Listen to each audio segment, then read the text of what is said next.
Nos encontramos ahora una vez más en Historia de las Artes Electrónicas. Tenemos una invitada muy especial, Nini Joana Sánchez, una investigadora colombiana, local, que viene trabajando esa relación entre narración, literatura, medios digitales. Nini, bienvenida al espacio de Historias de las Artes Electrónicas. Qué rico tenerte acá. Bueno, no, muchísimas gracias por la invitación. Es todo un gusto poder hacer parte de este proyecto, pues, de divulgación. Y pues me gustaría compartir algunas cosas con ustedes el día de hoy, pues acerca del trabajo que vengo realizando. Y bueno, inicialmente me gustaría presentarme un poco para que sepan desde dónde vamos a hablar. Mi nombre pues es Nini Joana Sánchez Ávila. Soy licenciada en idiomas, magíster en literatura y doctora en artes de la Universidad de Antioquia. Actualmente estoy trabajando como profesora del área interdisciplinar en la licenciatura en artes escénicas de la Universidad Pedagógica Nacional, pero he tenido la oportunidad también de transitar por otros espacios a partir de los cuales mi investigación también se ha nutrido. Entonces, como les comentaba, mi formación es en literatura y en lenguas inicialmente, y desde ahí precisamente la inquietud por explorar el impacto de lo digital en la literatura, las narrativas actuales, sobre todo. Nini, y precisamente esa área de formación de la que vienes, un área creativa, de reflexión, de producción académica, que versa tanto sobre el texto escrito, hablado, sobre la narrativa, como una forma de construcción de realidad. Nos parece interesante que nos cuentes un poco sobre eso, cómo observas, cómo podrías definir ese concepto de narración, digamos, desde una estructura mucho más general que después nos lleve a pensarlo en esa relación con lo digital. Claro, maestra. Bueno, quisiera compartir con ustedes a medida que voy hablando algunas imágenes que me van a servir para orientar también la charla y que creo que pueden ser de interés también para pensar en esas conexiones, como decía la profesora Isabel, entre ámbitos de la narración que pueden ser muy antiguos, que pueden venir también de múltiples perspectivas o miradas y que van a converger en los espacios digitales. Quisiera charlar un poco acerca de cosas, pues yo creo que todos reconocemos. A veces se nos hace que la literatura está por allá como en un área disciplinar muy lejana, que de pronto tiene unas particularidades, como decía la profesora Isabel, muy de la textualización, pero innegablemente todos venimos de la oralidad. Cuando empecé en este proceso de investigar sobre narrativas, empecé a preguntarme precisamente de esas múltiples vertientes, tal vez una de las más antiguas, que tiene que ver con la narración, es la oralidad, antes incluso que la escritura, y cómo desde allí pues habría unos elementos que para mí eran muy interesantes, pensando por ejemplo en las historias que han marcado nuestras culturas, para nosotros por ejemplo el Popol Vuh, el Yurupari, que son mitos fundacionales que hablan acerca de los orígenes de nuestros mundos, no solamente simbólicos, sino también reales, donde la palabra se convierte no solamente en una forma de hacer memoria, de recordar cosas, de crear conocimiento, sino también de crear el mundo en sí mismo. Para nuestras culturas indoamericanas, por ejemplo, la palabra tiene un poder supremamente concreto y es a partir de la palabra que se crean mundos sociales. Entonces, de ahí, por ejemplo, una primera mirada de la narración tiene que ver precisamente con eso, ¿no? Su capacidad de creación. Y es una creación, como les decía, pues no solamente simbólica, sino también muy concreta. Con la palabra, pues hacemos las relaciones sociales, a través de las historias generamos formas de entendernos con los otros, formas también de socializar, de construir visiones de nuestras comunidades. Por eso, inicialmente hay algo muy importante en esa forma de entender la narración, que está dado sobre esos elementos de empatía. Para narrar necesito estar con otros y ese otro también se afecta por mis narraciones. Creo que esta práctica de la narración desde la oralidad, pues es algo que todavía está muy presente en la sociedad colombiana, ¿no? Y me atrevo a decir que de manera muy amplia, en múltiples generaciones también en lo digital, porque es a través de las narraciones que creamos esas comunidades y esos enlaces participativos, ¿no? Narramos en conjunto, ya no solamente escuchamos las historias, por ejemplo, de nuestros abuelos, sino que vamos paulatinamente haciendo nuestras propias historias y en ese sentido vamos generando repertorios, acervos narrativos que van a nutrir las formas en que nos contamos nuestras realidades. Tal vez en una cosa pues que pensamos inicialmente un poco desde ese aspecto muy lingüístico, ¿no? De la oralidad, de la escritura, pero que va a tener un gran impacto, por ejemplo, en la construcción de memoria colectiva y que es algo que está muy actual en nuestro contexto hoy en día. En ese sentido, pues los estudios de oralidad nos dan como unas pautas y nos van llevando con el tiempo a pensar entonces en qué otros ámbitos la narración puede también aportar como en estos procesos de construcción colectiva de mundos que tenemos. Y pues en el camino me encontré, ¿no? Con otras posibilidades dadas desde la filosofía y desde la historia. Pues hay tendencias, ¿no? Desde la mirada filosófica que hablan acerca de cómo la filosofía pues sería una narrativa más que nos explica el mundo, ¿no? Y como otra narrativa, pues tiene estrategias que parten del lenguaje, que también plantean esa construcción con otros y que nos llevan a pensar, pues en ese sentido, que no hay historias únicas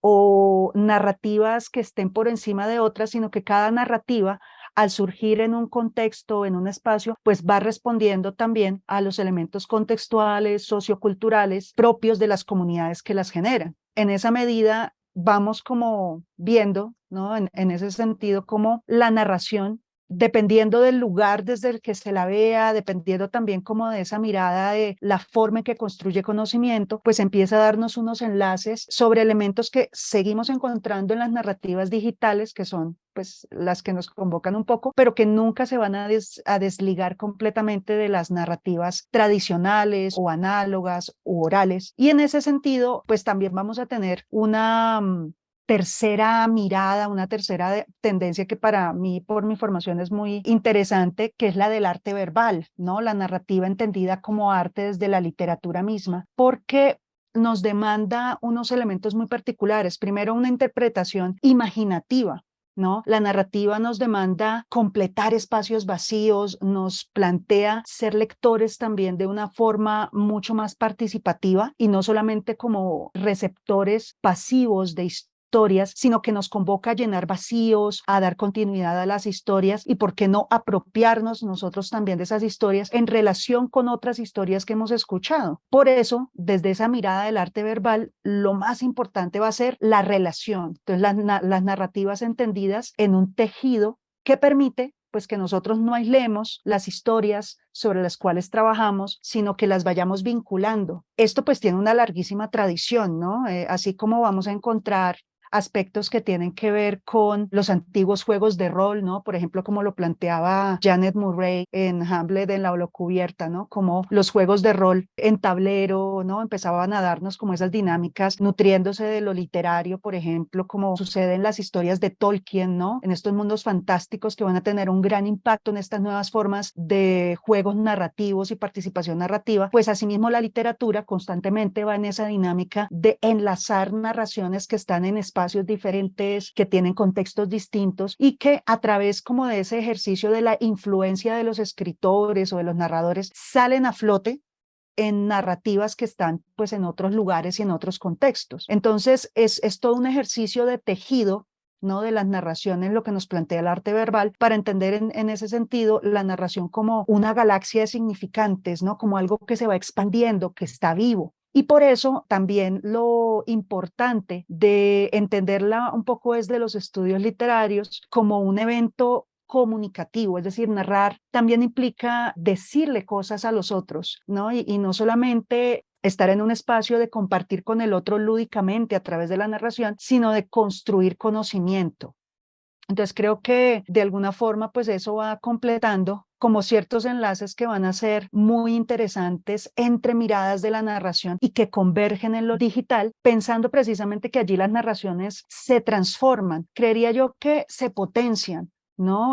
Adquieren nuevas posibilidades materiales, nuevas formas de circulación, pero también hay una posibilidad maravillosa y es de recoger las tradiciones narrativas anteriores para que converjan allí, para que se enlacen, ¿no? Más allá de que podamos pensar en un ejercicio de superación, creería que es un ejercicio de relacionamiento más complejo del que teníamos antes de lo digital. Nini, muy interesante como esa visión que nos das, posicionando todos los antecedentes culturales de cómo narrar ha hecho parte pues de la cultura y nos conecta con los otros en un proceso de crear nuevas realidades. Acabas de mencionar asuntos que tienen que ver con lo digital. Y me gustaría mucho entonces que nos hablaras un poco sobre esas nuevas lógicas de creación narrativa que se pueden dar alrededor de los espacios digitales. Hablas de convergencia, de medios que ya estaban, de cosas que se daban de manera antecedente a los medios digitales, pero podrías aludir a algo que sea un poco más propio o que se potencie, digamos, y creo que lo alcanzaste a insinuar, cuando llegan los medios digitales. No sé si nos puedas expandir un poco esa reflexión. Claro. Bueno, hay muchas nuevas funciones de la narración en el espacio digital y pues me gustaría de pronto ir retomando algunas de esas funciones o de esas lógicas, pues son muchos los autores que contribuyen. Aquí, por ejemplo, retomaría algunos como Voltaire y Grossin, como Lessing, ya les mencionaba pues a Janet Murray también, y otros más como Lev Manovic, como David Marshall, Henry Jenkins, todos ellos que empiezan a pensar qué es lo que ocurre, ¿no?, con estos espacios digitales alrededor de las formas en que veníamos narrando, ¿no? Y cómo las narraciones recuperan lógicas antiguas y adquieren unas nuevas, ¿no? Que es muy normal y cómo esto pues tiene unas repercusiones en la manera en que nosotros pues seguimos produciendo narraciones ahora en los contextos digitales. Pues son muchas, como les decía, pero me parece interesante ubicar tal vez, no sé, unas 5 que puedan ser inicialmente provocadoras y por eso tal vez uno de los elementos de entrada que para mí son muy importantes es el de la digitalización. Son varios los autores que hablan de ese momento de convergencia, ¿no? Donde tenemos como estos viejos medios o estos contextos más tradicionales de la narración, persona a persona, cara a cara, ¿no? En los espacios socioculturales más tradicionales. Y tal vez una de las preguntas que nos hacíamos, por ejemplo, en el ámbito de lo lingüístico y lo literario, tenía que ver con cómo mantener esas narraciones, pues que tenían un carácter efímero, un carácter también pues de hecho que ocurría y pasaba inmediatamente. Cuando empezamos en todo el cambio tecnológico y no necesariamente solo digital, ¿no? Pensando en tecnologías incluso un poco más antiguas de grabación de sonido, ¿no? A través de cintas, por ejemplo, en nuestra época por allá en los 90, que empezábamos a hacer registros sonoros de otra manera, todavía no digitalizados, empezábamos a ver esa posibilidad de recuperar los registros, ¿no? Como de mantenerlos para la memoria y en ese sentido pues había unas ganancias como de mantener esas posibilidades narrativas, pero pues también unas transformaciones, porque la narración pues ocurría en un espacio concreto, con unas personas, en unas condiciones socioculturales irrepetibles. Y de pronto, cuando llega lo digital, pues estamos también en un proceso de tratar de preservar, ¿no?, muchas de estas narraciones que venían en modos, diríamos de pronto también como en formatos sonoros, textuales, visuales, que estaban allí en sus propios contextos y que de pronto con la digitalización pasan a la red, ¿no? De una manera más permanente, pero pues también con unas condiciones de interpretación y de producción distintas. Entonces, allí pues vamos a tener unas cosas interesantes, ¿no? Por ejemplo, yo destacaría la posibilidad a través de la digitalización de ganar en el acceso y, como les decía, también ganar en ese proceso de mantener la memoria, ¿no? De que no se nos escapen nuestras narraciones que de pronto se difuminan en el tiempo y allí algo muy interesante, pero también creo que hay un segundo elemento importante allí y es la circulación. La forma en que circulaban nuestras narraciones era mucho más restringida, un poco más limitada, y es el espacio digital el que nos ha posibilitado llegar a otros espacios, a otros públicos, ganar también como en esas posibilidades de difundir,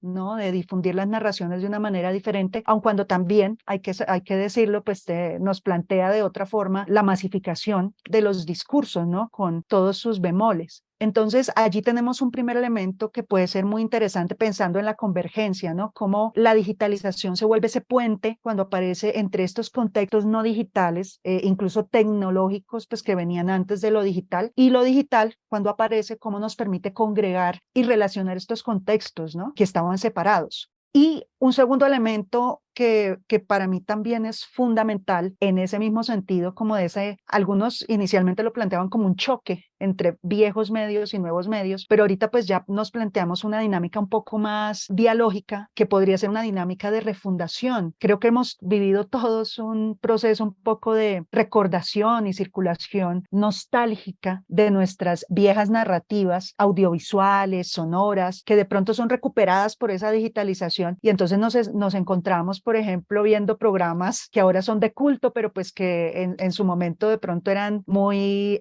masificados, ¿no? Muy mainstream, y de pronto películas, series, que incluso libros, ¿no? Que no se conseguían fácilmente porque pues había muy pocas copias en físico, porque no podíamos acceder a los textos, y de pronto todos ellos empiezan a volver, ¿no? Es como un ejercicio también un poco de recuperación, ¿no? El que estamos viviendo, y en ese sentido volver como a esas fuentes que parecían perdidas, pero que gracias a la posibilidad que tenemos en el espacio digital, pues de circular información, mucha más información que la que teníamos antes por medios físicos, nos ha permitido volver a ciertas tradiciones que tal vez estaban quedando olvidadas y que vuelven nuevamente, ¿no? Y esto lo vivimos, por ejemplo, en literatura de una manera muy evidente. No sé, como en el caso de las literaturas, ¿no? Literaturas que de pronto estaban por allá, ¿no? Relegadas, y hay demasiado que leer. Y de pronto esas literaturas vuelven también a través de otros formatos, vuelven a través de las reelaboraciones audiovisuales, vuelven a través de lo sonoro, vuelven en las prácticas de las personas que empiezan a transformar las historias porque quieren volver a contarlas. Y entonces nos descubrimos que en ese ejercicio de refundación no solamente preservamos,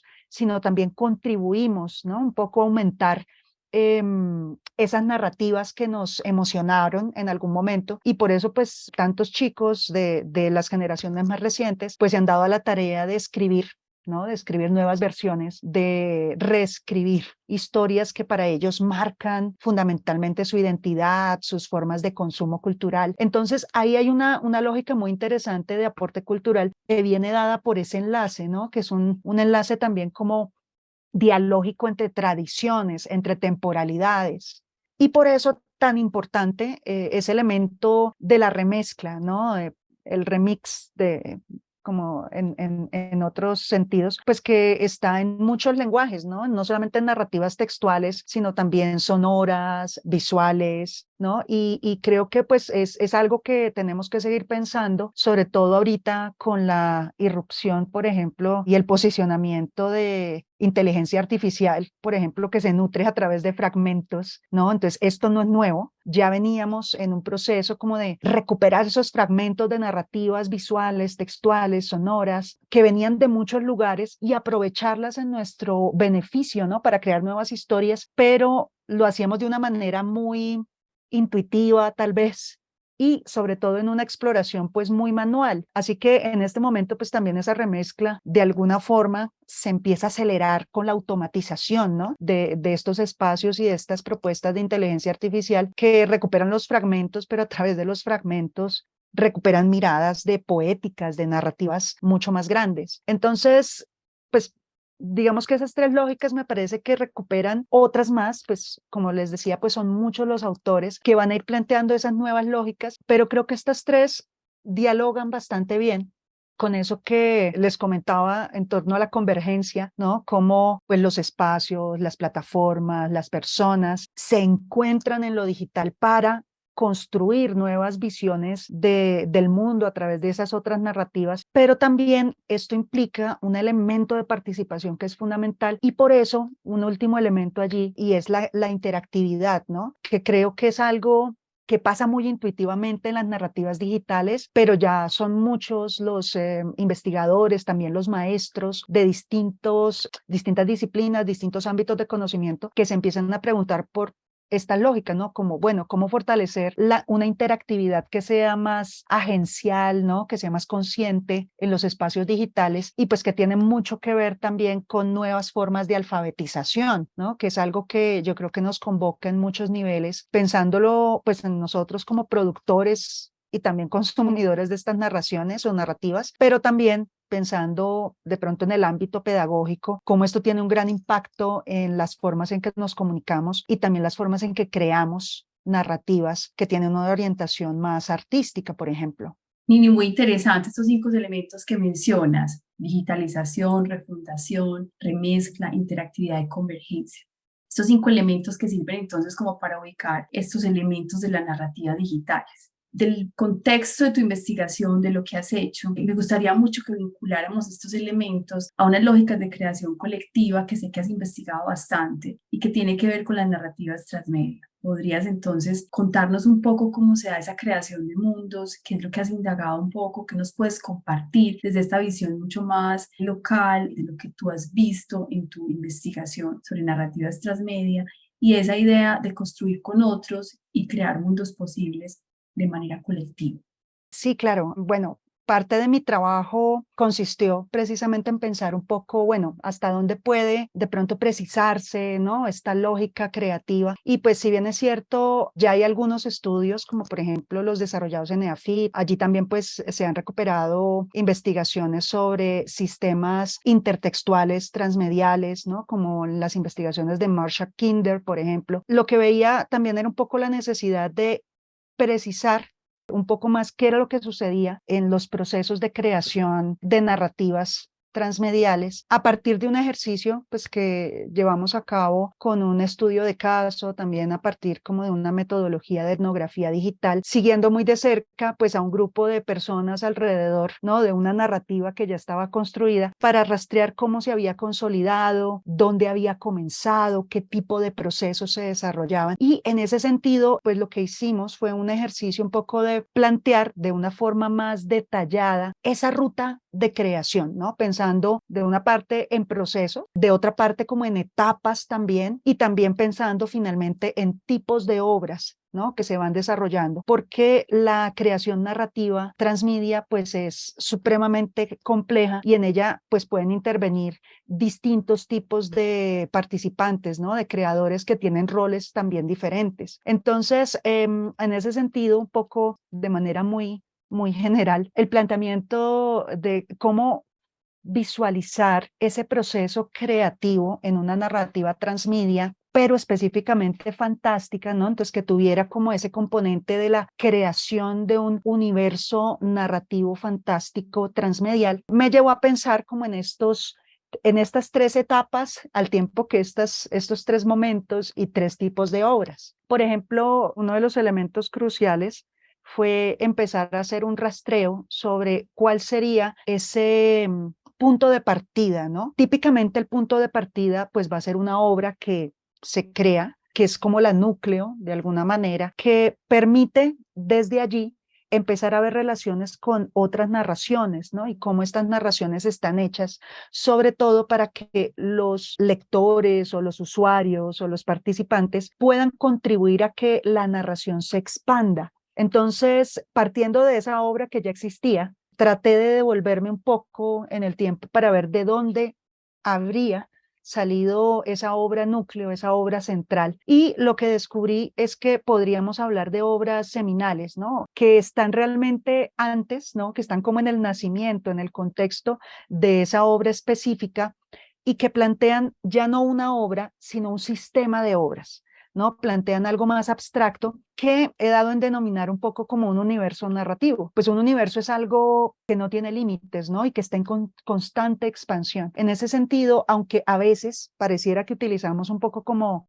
sinónimo la palabra mundo y la palabra universo, aquí cada una cobra un sentido particular, porque el universo es tan grande y tan vasto que lo que me permite es tener como esos potenciales, ¿no? Me permite tener como esas obras que son semillas que se van vinculando como a través precisamente de esa actividad de relaciones que es importante en la narración y que van a generar elementos que cualquier persona puede utilizar para crear nuevas narraciones.